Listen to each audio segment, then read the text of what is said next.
Welcome back to the New Conservative Radio Show. I'm your host, Ninj. And for decades, Americans were told the system was permanent. Not stable, not effective, but permanent. Permanent wars overseas with no clear victory, no clear ending. Permanent trade deficits that hollowed out industrial towns while politicians stood at podiums promising, recovery that never came. Permanent bureaucracy that was growing larger every single year, regardless of who won elections. Permanent dependence on international organizations that most Americans never voted for and we don't control. Americans were told corporate consolidation was simply the price of modernization, that monopolies were efficiency, that outsourcing was progress, that surrendering our manufacturing capability to foreign rivals was somehow economic wisdom. And while all this happened, political dynasties rotated in and out of power like actors, changing costumes on some stage. Republicans changed, Democrats changed. The presidents, they came and they went. Campaign slogans changed, but somehow the direction of the machine never fully changed with them. The wars continued, the bureaucracy expanded, our debt exploded, the borders weakened, the trade imbalance deepened, and unelected institutions quietly accumulated more influence over the lives of ordinary Americans than many elected officials ever possessed. That was the old order.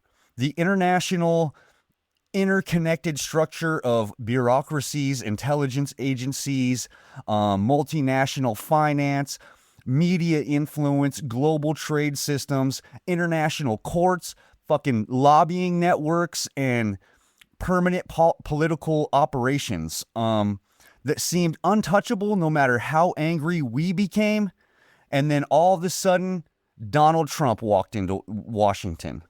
The reaction was immediate. NATO members panicked because for the first time in decades, an American president openly demanded they carry their own fucking burden when it comes to defense. The intelligence agencies found themselves under direct political scrutiny from a president who refused to treat them as infallible. The corporate media organizations escalated from some kind of political opposition into open institutional warfare as their authority over the public narrative began to fracture. International courts and transnational legal bodies accelerated efforts to expand influence at the exact moment that national movements like MAGA were rising across the Western world. Trade systems, they shifted as the tariffs returned to American policy for the first time in a generation. Border systems hardened as immigration enforcement became central to the national debate instead of an afterthought. Federal agencies fractured internally through leaks, investigations, public infighting, and bureaucratic resistance, that spilled into the public view.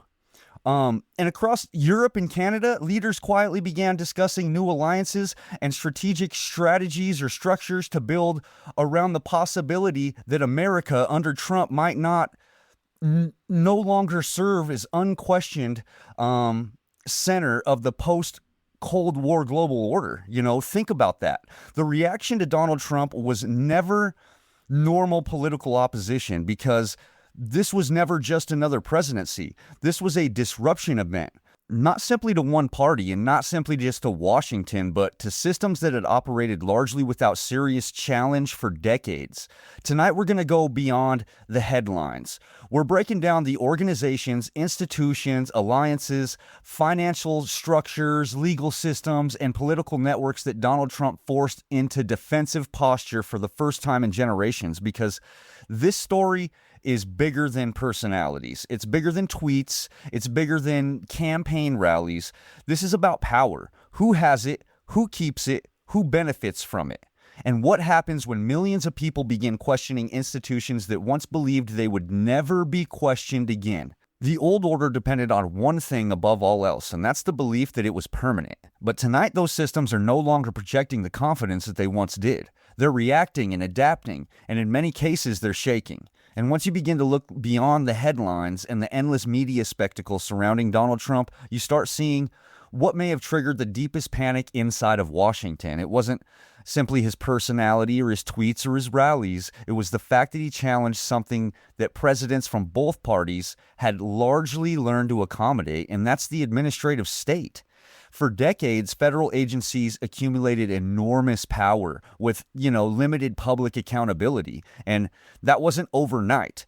It was not through a single law, but it slowly, layer by layer, administration after administration, and crisis after crisis, authority migrated away from elected representatives and toward these permanent institutional structures that remained in place no matter who voters sent into the United States White House. Over time, Washington evolved into its own ecosystem of permanent officials, intelligence officials, regulatory agencies, career legal networks, and interagency coordination structures. It was a government within a government operating through continuity rather than the elections. The presidents changed, the Congress changed, but the bureaucracy, it remained. And in many ways, it continued moving in the same direction regardless of political branding. This is where Donald Trump represented something fundamentally different from the previous presidents. Most presidents entered Washington and they adapted themselves to the machinery already in place. Trump walked in and openly questioned whether the machinery itself had become the real center of power. And that was the line Washington could tolerate almost nothing else crossing. Because once Americans began asking who actually governs the country, the entire perception of institutional legitimacy changes. And Trump pushed directly into that territory. He openly attacked the FBI leadership during investigations surrounding his presidency and campaign.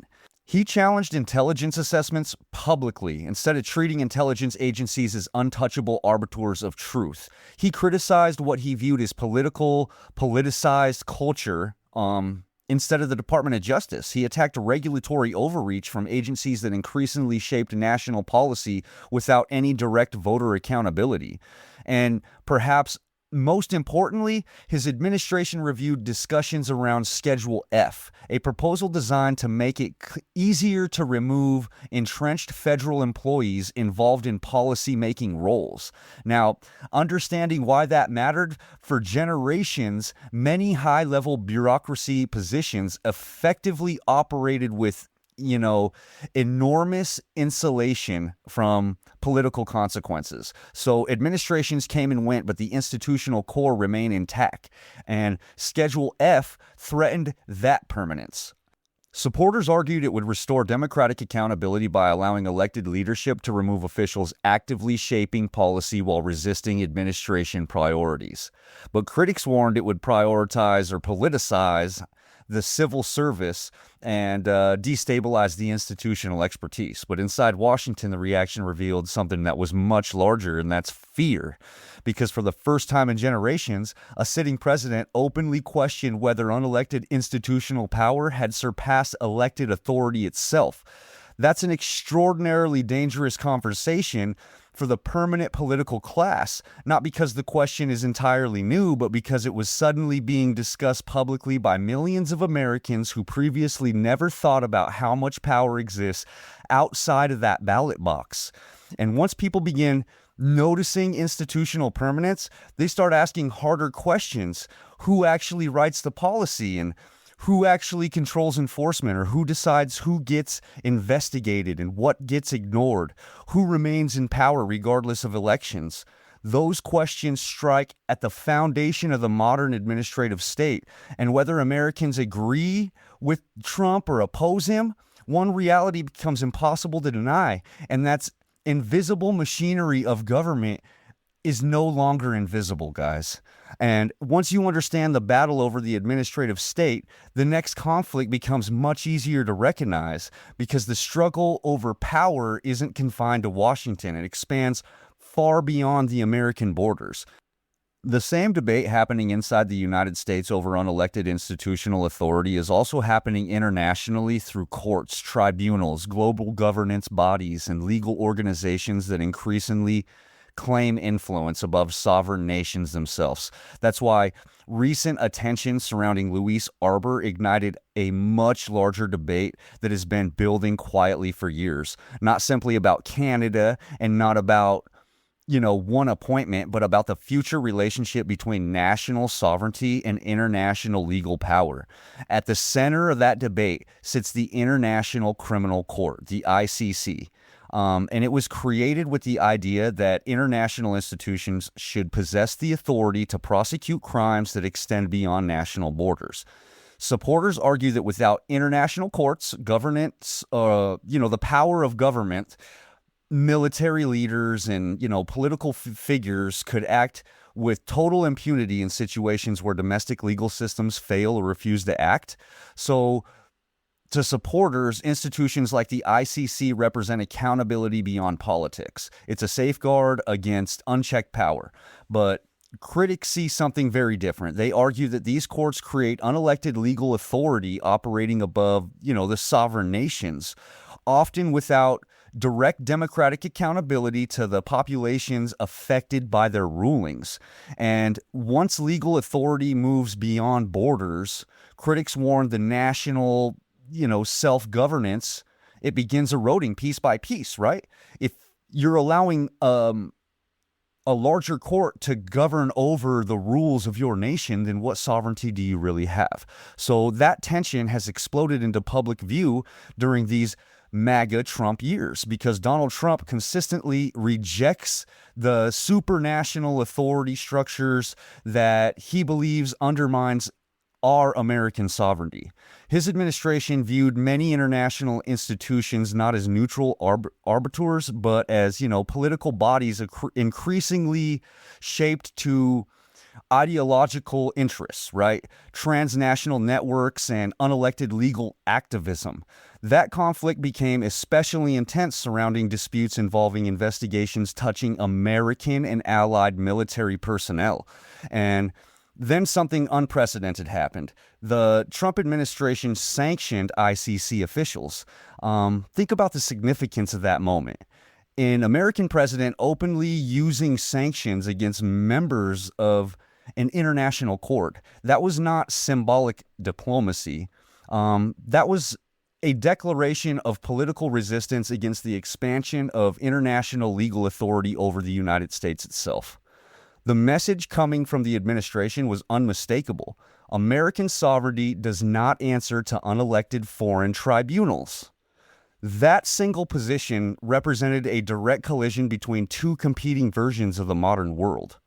One vision argues that global problems require, global institutions with expanding legal and political authority that transcend borders. The other argues that sovereign nations must remain supreme within their own constitutional systems, regardless of the international pressure or transnational legal frameworks that others decide to, put together. That divide is no longer theoretical. It's shaping foreign policy, military policy, immigration policy, trade negotiations, and even criminal investigations across the entire Western world. And the deeper issue inside all of it is power. Who possesses legitimate authority? Voters inside the sovereign nations or international institutions operating beyond national elections? Trump forced that question into the open in a way modern leaders never ever attempted. And just like the administrative state debate inside Washington, once the public begins questioning international legal authority, the institutions involved lose the ability to operate quietly in the background. So suddenly people begin asking, who funds these organizations? Who appoints these officials? Who influences, these legal frameworks? Who decides their jurisdiction? Who holds them accountable if they stray, right? Those are dangerous questions for systems that rely heavily on institutional legitimacy and public trust, which is why the conflict between nationalism and transnational governments is not slowing down. It's escalating. It's escalating across Europe, across North America, across international courts, across trade alliances, across military coalitions, and perhaps most importantly, across the political identity of the Western world itself. Once you begin talking about international institutions or unelected power structures and public distrust, eventually you arrive at the institution that may have lost, the most authority during the Trump era than ever, and that's the corporate media establishment. Because before Donald Trump, major media institutions largely controlled political framing in America. Not completely, but overwhelmingly, right? For decades, a relatively small collection of television networks, newspapers, corporate publishers, commentators functioned, as the gatekeepers of public legitimacy to what's actually going on. And they determined accountable narratives, political credibility, candidate viability, public outrage cycles, which they chose which stories dominated attention and which stories disappeared almost immediately. And this system shaped modern American politics for generations. If the media elevated you, you gained legitimacy. If the media burned you, then most of the country never even heard of your message. And that was the old model. And for years, politicians adapted themselves around that. Carefully scripted interviews, controlled press conferences, media consultants crafting every sentence to survive the next couple of news cycles, while, political figures feared hostile coverage because traditional media still controlled access to mass audiences. Then Donald Trump entered politics and shattered the model entirely. Instead of, depending on the press to reach voters, he bypassed traditional media structures altogether. He did direct rallies, massive, live events, social media posts that instantly dominated national, conversation. He had alternative podcasts that he showed up on. He did independent digital ecosystems, right? Direct communication without institutional filtering. And suddenly the gatekeepers no longer controlled the gate. That changed everything. And for the first time in modern television era, a major political figure demonstrated that the candidate could survive sustained institutional hostility while still commanding enormous public attention. The media establishment, they didn't know how to respond to that. So they canceled a bunch of conservatives. And we all remember, the great cancelings of, the 2020s and, 20, whatever. The media establishment, though, they don't know how to respond when they don't have control. So the coverage escalated, right? Relentlessly, day after day, hour after hour. Trump became the center of the modern news universe. Every statement became breaking freaking news. Every controversy became a national emergency. Every investigation became wall-to-wall coverage, and over time, much of the conversation or much of the coverage stopped feeling, merely adversarial, and it began feeling more openly emotional. To Trump supporters, it looked like institutional warfare, right? To critics of Trump, it looked like aggressive accountability, journalism against a dangerous political figure or whatever. But regardless of political perception, something larger happened underneath the conflict, and public trust in legitimate media institutions began collapsing, not only among the conservatives, but across multiple demographics. Americans increasingly believed stories were selectively framed and narratives were politically filtered, coverage lacked consistency, outrage cycles were, manipulated, and institutions were protecting ideological interests instead of just reporting on the news. Meanwhile, independent creators and podcasters and live streamers and alternative media platforms they exploded in influence because they were the ones now reporting the news.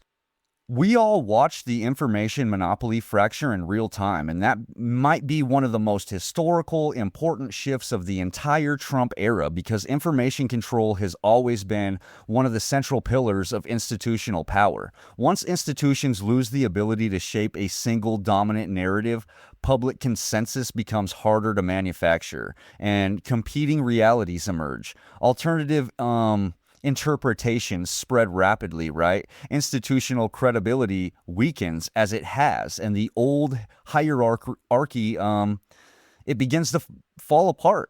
Now, that doesn't automatically mean all alternative media is accurate, far from it, and we all know that. But the digital era created misinformation, manipulation, algorithmic outrage, and viral, emotional content from every direction imaginable, pretty much. But the deeper point remains: the monopoly itself broke, and once a monopoly on information breaks, it doesn't return. It rarely returns. The media landscape after Trump no longer resembles the media landscape before Trump. The authority structure changed, the audience fragmented, and millions of Americans stopped waiting for institutions to tell them what they were allowed to think about, politics, culture, or power. That may be one of the most disruptive developments of all with Donald Trump and his presidency. Once the media monopoly began fracturing, something else happened alongside it, and that's Americans started re-examining assumptions that they had been told, were unquestionable for decades. For the biggest part of that, it was globalization. So for years, both political parties largely embraced the same economic framework, and that's hyper-globalization, and it was presented as inevitable.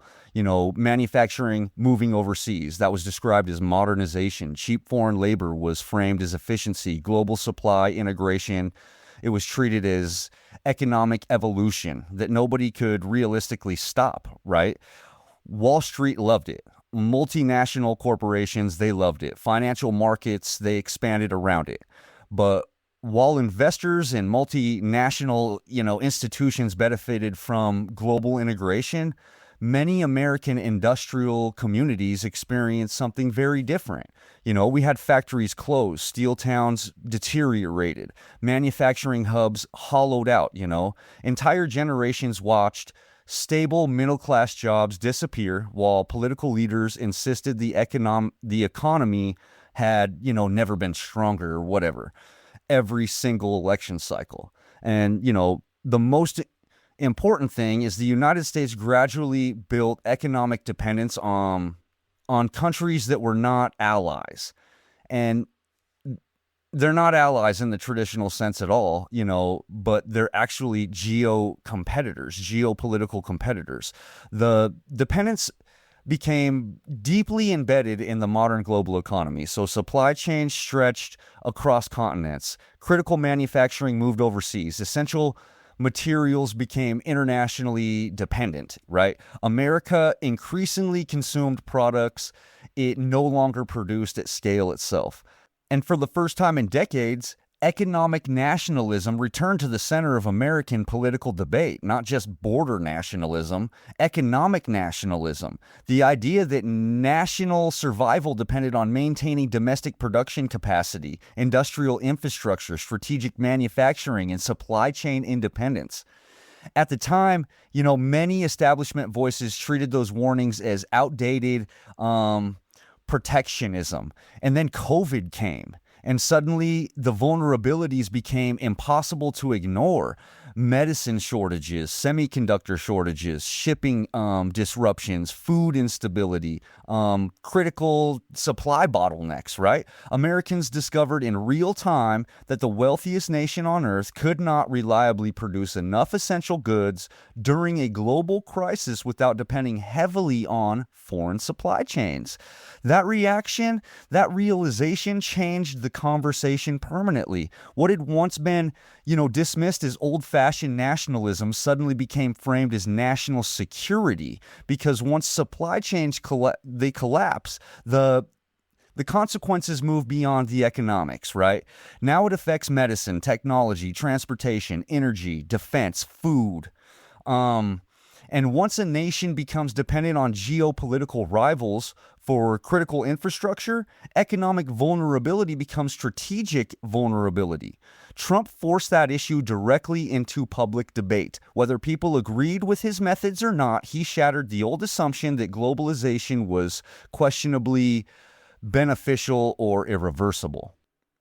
The political establishment had spent decades treating free trade orthodoxy as settled doctrine. Trump turned it back into a fight, And once Americans began connecting factory closures, supply chain fragility, and inflation and foreign dependency into one larger picture, the political landscape surrounding trade changed dramatically because it was no longer simply about economics. It became a debate about sovereignty itself. Who builds the products? Who controls the supply chains? Who benefits from dependency, and what happens to a nation when it can't sustain itself without the cooperation of foreign powers that may not share the same interests. Those questions now sit at the center of modern geopolitics, and Donald Trump forced them there. When the conversation shifted towards this sovereignty and economic dependence and national survival, another issue moved directly into the center of American political life, and that was the border. Because for years, Washington treated immigration as a problem to be, managed rather than questioned or, confronted. Both parties held hearings. Both parties promised reform. Both parties blamed the other side whenever, the legislation collapsed. Meanwhile, the border enforcement remained inconsistent. Asylum systems became increasingly overwhelmed, and millions of Americans watched the situation escalate year after year while political leaders spoke in circles. That was the environment Donald Trump stepped into, and unlike previous administrations that often treated immigration as one policy issue among many, Trump transformed it into a defining policy issue of the modern era. Not quietly and not cautiously, but he aggressively did that. His administration expanded border wall construction along portions of the southern border. Deportation operations, they increased. Sanctuary jurisdictions, they came under federal pressure. Asylum policies tightened, and perhaps most importantly is the cartel activity and border security became central national conversation rather than secondary law enforcement topics. For MAGA, Trump was finally enforcing sovereign law after decades of political hesitation. And for the liberal idiots, the policies were unnecessarily harsh and divisive, inflammatory. We all know their stance. But politically, Trump accomplished something much larger than policy enforcement alone. He fundamentally changed the framework of the immigration debate itself. Before Trump, immigration was often discussed primarily in terms of economics or humanitarian concerns, labor shortages, and, reform legislation. But after Trump, borders became tied to national identity, civilization identity, right? Questions about labor competition, crime, demographics, sovereignty, welfare systems, cultural cohesions, political representation, and long-term national stability. This all became inseparable from border enforcement debates. That changed American politics permanently, because once immigration becomes connected to the questions of national identity, compromise becomes far more difficult. Now, the issue is no longer simply administrative. It becomes existential in many of the minds of the voters, right? And what kind of country will America become? Who controls, entry? Who enforces the laws?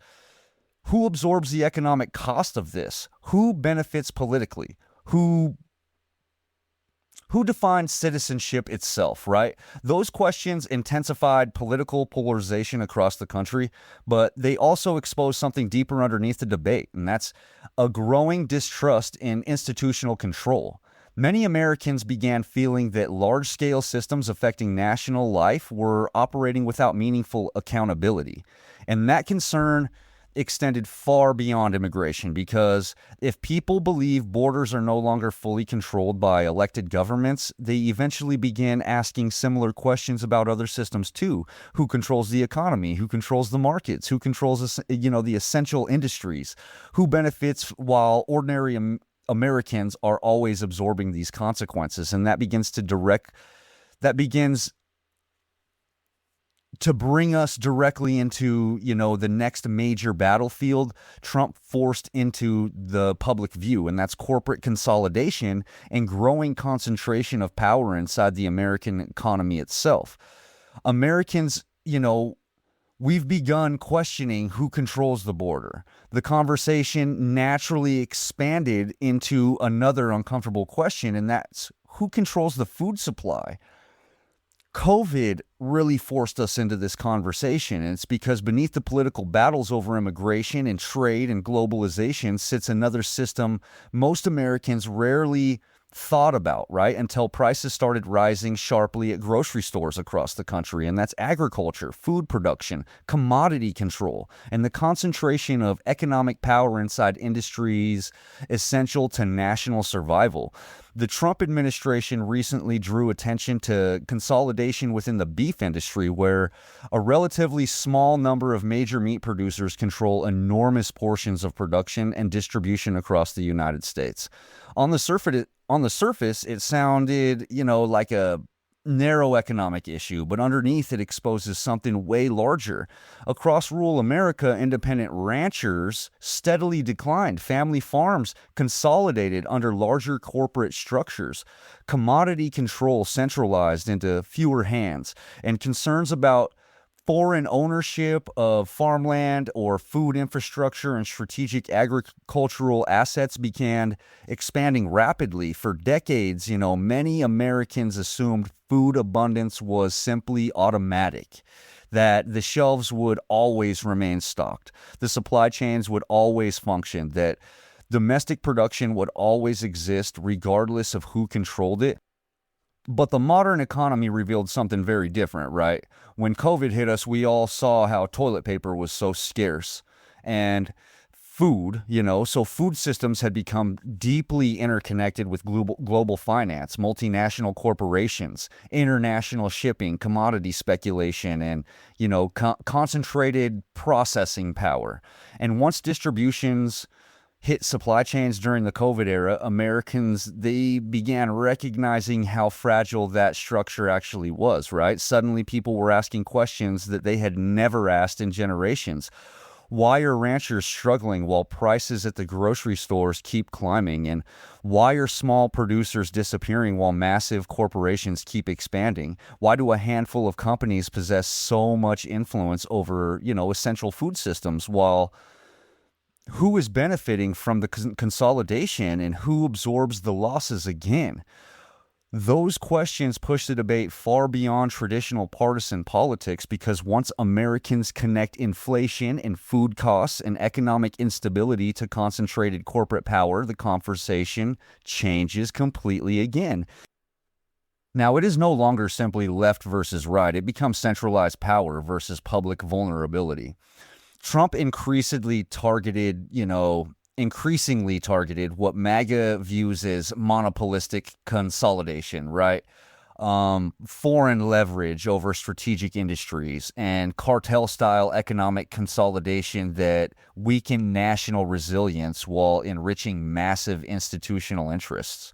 And politically, that message resonated far beyond traditional conservative circles, because frustration over concentrated economic power exists across ideological lines. Working class Americans watching prices rise while corporations report enormous profits, rural communities watching independent agricultural businesses disappear, consumers realizing essential systems are controlled by fewer and fewer entities every year. That creates political instability, because once people begin believing the economy is structured primarily to benefit institutional consolidation rather than public stability, distrust spreads into every major system connected into it, government, finance, media, trade, food, energy, and eventually, even the institutions responsible for national security themselves, which leads directly into the next major collision of the Trump era: the growing public battle between Donald Trump and the intelligence apparatus that for decades operated largely beyond any public scrutiny. The distrust spreads into government, media, finance, and major industries, but eventually the spotlight reaches perhaps the most secretive institutions of all, and that's the intelligence and national security apparatus of the United States, because perhaps no institution clashed more publicly with Donald Trump than elements of the American intelligence community. That's what made that collision so extraordinary. It wasn't simply that disagreements existed, but presidents and intelligence agencies have always had tensions behind closed doors. What changed during the Trump era was that the conflict exploded into public view in a way modern America had rarely witnessed before. Investigations, the leaks, the counter leaks, the former intelligence officials appearing consistently on television, anonymous sourcing, dominating stupid headlines for years, classified discussions becoming political warfare, basically. The relationship between the presidency and elements of the national security and establishment, it became one of the defining battles of the modern political era. And Americans watched the entire thing unfold in real time. So to MAGA, the pattern looked unmistakable.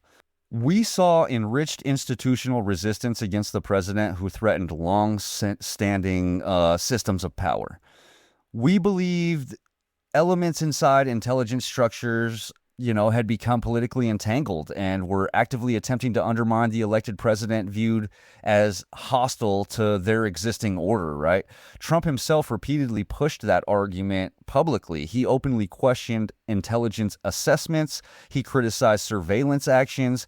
He attacked what he described as politicalization, right, inside federal law enforcement and intelligence structures, and perhaps he shattered the long-standing political taboo, right, surrounding public criticism of the intelligence community itself. It was unprecedented. So for decades, intelligence institutions largely operated behind a veil of public, difference. Most Americans rarely questioned them directly. Most politicians avoided, open confrontation. Trump did the opposite, constantly, relentlessly. But critics of Trump viewed the situation entirely different. They argued the investigations were legitimate responses to extraordinary circumstances, right, surrounding foreign interference concerns or presidential conduct and national security risks. And we all know that was bullshit. But to critics, Trump's attacks on intelligence agencies represented a dangerous assault on democratic guardrails and institutional trust or whatever. They warned that, undermining public confidence in intelligence structures could weaken national stability itself. And that's what made the conflict so politically explosive, right? Because both sides believed the stakes were existential. One side feared hidden institutional power operating behind the democratic accountability, and the other feared the erosion of trust in institutions designed to protect, constitutional order. Either way, something irreversible happened after 2016. The relationship between the presidency and intelligence agencies fundamentally changed, and so did public perception. Millions of Americans who previously paid little attention to intelligence structures suddenly became deeply aware of surveillance powers, classified investigations, interagency coordination, information leaks, intelligence influence over media narratives, and the enormous reach of national security institutions operating largely outside of public visibility. The invisible world became visible, in other words.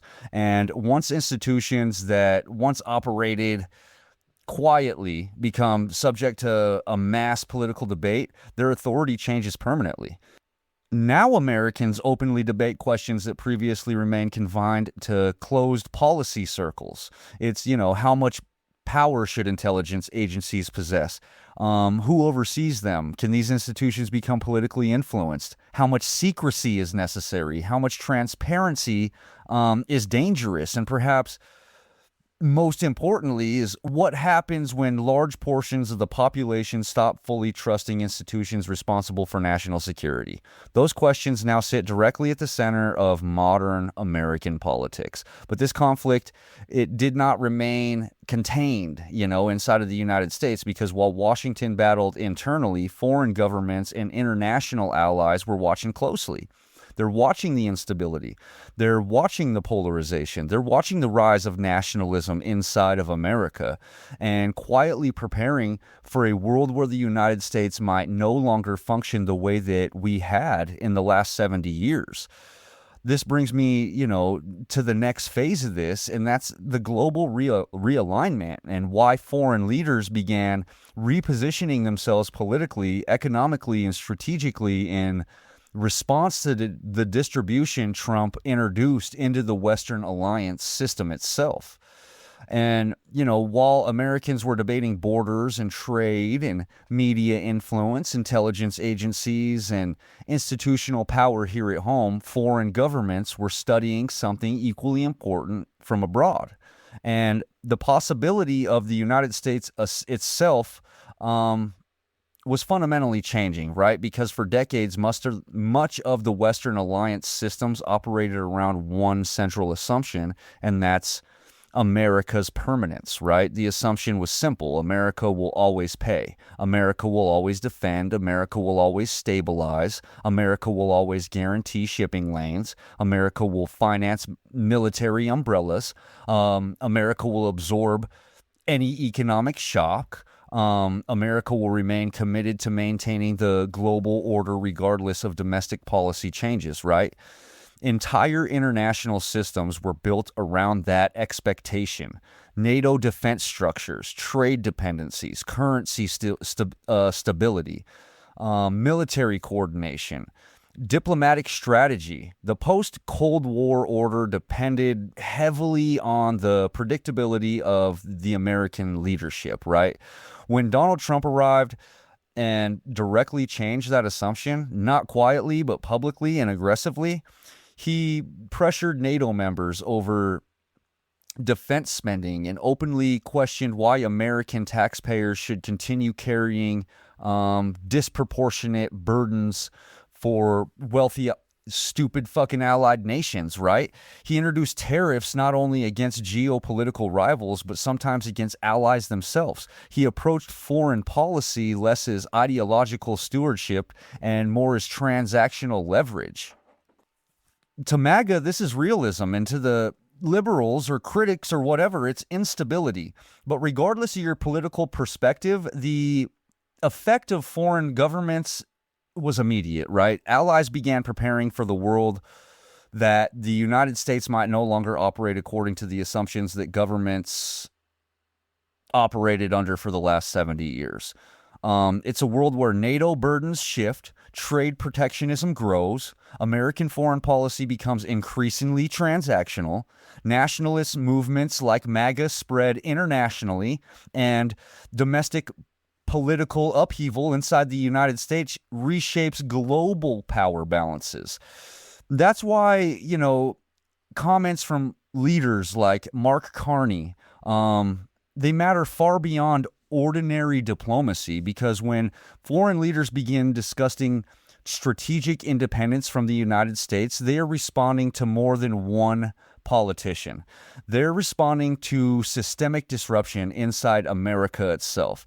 The old international order depending on confidence in American continuity, Trump introduced uncertainty into that equation. And once uncertainty enters the geopolitical systems, institutions begin adapting defensively, right? Europe discusses military autonomy more openly. Canada strengthens multilateral alignment discussions. International organizations explore new coordination structures, right? Global leaders quietly ask questions they once considered unthinkable. What happens if America pulls back? What happens if nationalist politics continue spreading? What happens if the old guarantees no longer hold, right? Those are not theoretical conversations anymore. They are active strategic calculations happening across the Western world right now. And That's what makes this moment historically significant, because the disruption is no longer confined to American politics. It's reshaping the international system itself. Which brings us to the final and most important question of the entire night, and that's, what if Donald Trump was never the political earthquake itself? What if he was simply the event that exposed how unstable the foundations already were? When Donald Trump first entered politics, much of the establishment treated him like a temporary anomaly, right? A disruption, a media phenomenon, a political accident that institutions would eventually absorb before returning to normal, right? But years later, the systems are still reacting to him, still adapting, still restructuring themselves around the political forces he accelerated.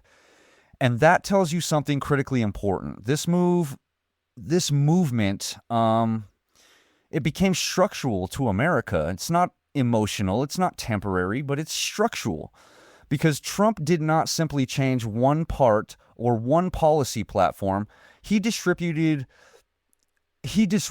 assumptions that had governed the post-Cold War political order for decades, right? He disrupted global trade assumptions, border orthodoxy, media authority, intelligence prestige, international legal systems, administrative performance, corporate political cooperation or coordination. And once those systems were openly challenged, millions of Americans began seeing institutions differently, not as untouchable or not as inevitable either, but as political structures run by people with interests, incentives, ideologies, and vulnerabilities like any other system of power in history.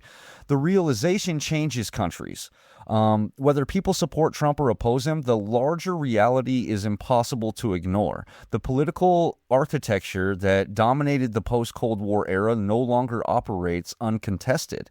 The consensus fractured, the authority weakened, the international monopoly that legitimately, or the international monopoly of legitimacy, broke apart. And once institutions lose the illusion of inevitability, history accelerates, right? Because stable systems, they depend on public belief. They depend on belief in competence, belief in permanence, right? Belief in legitimacy. Belief in resistance is pointless because the structure itself cannot be altered. But once millions of people stop believing that, the political landscape changes permanently. New coalitions emerge, new media systems rise, new political identities form, new global alignments develop, and institutions that once operated confidently begin reacting defensively to perceive influence they previously assumed was guaranteed to them. That is the deeper story of this era. Not simply Donald Trump, not one election, not one administration. The real story is what happens when millions of people stop believing old systems are untouchable. Because throughout history, the most dangerous moment in any entrenched order is not when people are angry. It's when people stop believing the order itself is permanent. And that may be the political shift that, historians ultimately remember most about this period in American history.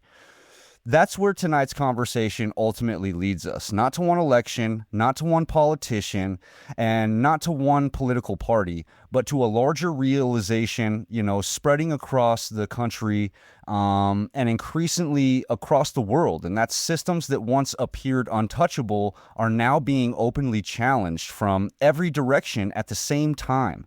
This has been the New Conservative Radio Show. I'm your host, Ninj. Tonight was not about headlines. It was about the systems behind the headlines, the alliances, the institutions, the courts, the bureaucracies, the monopolies, the networks, the permanent structures that shaped political life for decades while most people were told they were simply too large, too complex, or too powerful to even truly confront. And yet here we are, watching the political shockwave, continue to hit all of them at once. Trade systems, media systems, border systems, financial systems, international legal systems, administrative systems, even the intelligence structures that once operated quietly behind the curtain are now subjects of, national debate. In ways that would have been almost unthinkable a decade ago. Because whether you call it disruption, rebellion, nationalism, populism, or political realignment, the one fact remains undeniable. The old order is no longer operating without resistance. And perhaps even more importantly, as millions of people are no longer believing resistance is impossible. That changes everything, because throughout history, institutional power depends heavily on perception. The perception of inevitability, the perception of permanence, the perception that ordinary people cannot after the direction of systems already set in motion. But the public confidence fractures. Institutions begin reacting differently. They tighten control. They defend narratives more aggressively. They consolidate power faster. They coordinate more openly because they recognize something dangerous is happening underneath the surface of politics itself. The public is no longer passively accepting institutional authority the way previous generations often did, and the people running those systems know that better than anyone. That's why the political era feels different. It's not calmer. It's not more stable. It's more volatile, because once old assumptions collapse, history speeds up. New coalitions emerge. New media ecosystems rise, as they have. New political movements spread internationally, as they have. And governments across the Western world begin preparing for transformations they're no longer certain they can fully control, right? That is the real story unfolding right now. It's not just Donald Trump, but the unraveling of assumptions that governed the post-Cold War era for generations. And whether that leads to renewal, instability, reform, or further division is the question that will define the next decade of American history. Thank you for joining me tonight. This is the New Conservative Radio Show. I'm your host, Ninja again. Stay informed, stay engaged, and never stop asking who benefits from the systems shaping our future. We'll see you next time.